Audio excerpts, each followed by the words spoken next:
Esterhazy Community Museum is fortunate to have a caboose as part of our wide collection. A caboose is the conductor's home and office when they are on the road, and the job of the conductor was a very important one.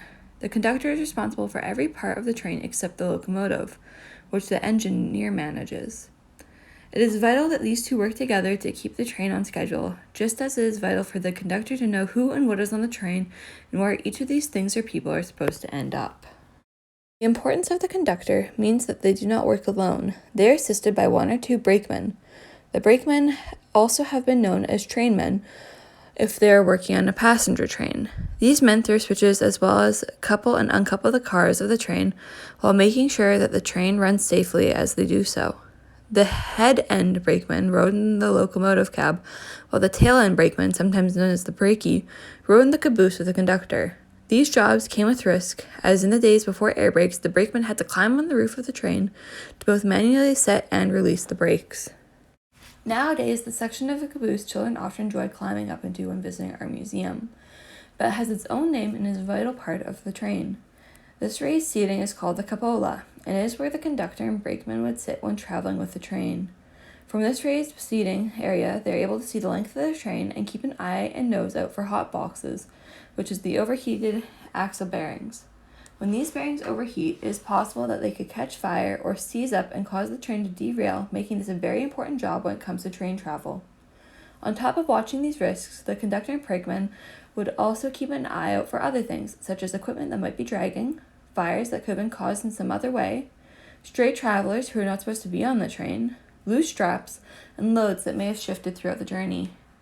In the case of anything being out of the ordinary, the conductor would signal a stop using his lantern, or would pull on the emergency brake. When this happens, the problem will either be fixed by the train crews or the car will be set on a siding to be repaired later on. Telegraphs are sent out from the train to station agents as the train travels down the line.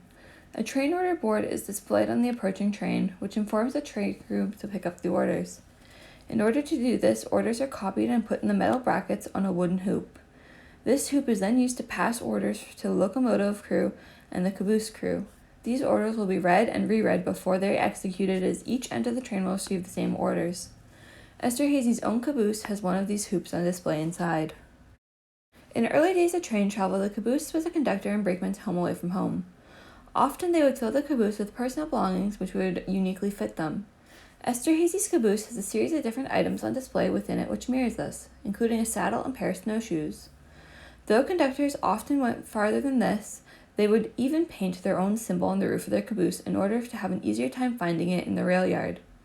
Overnight, the caboose would be taken off the train and set on a siding where the conductor and crew would eat and sleep before starting another day of work on the train. These cabooses were equipped with a series of things to bring comfort to those who stayed in them, including a coal bin, a stove which was used for both heating and cooking, a sink, water which was used for both drinking and washing, 3 benches which had mattresses stored underneath, a conductor's desk, and an ice block refrigerator.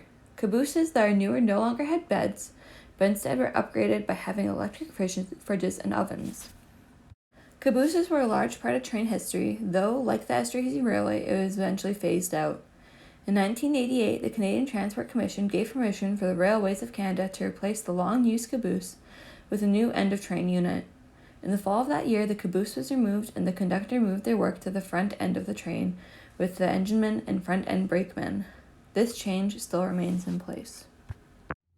You'd be crazy to not subscribe to Esterhazy Community Museum's YouTube page.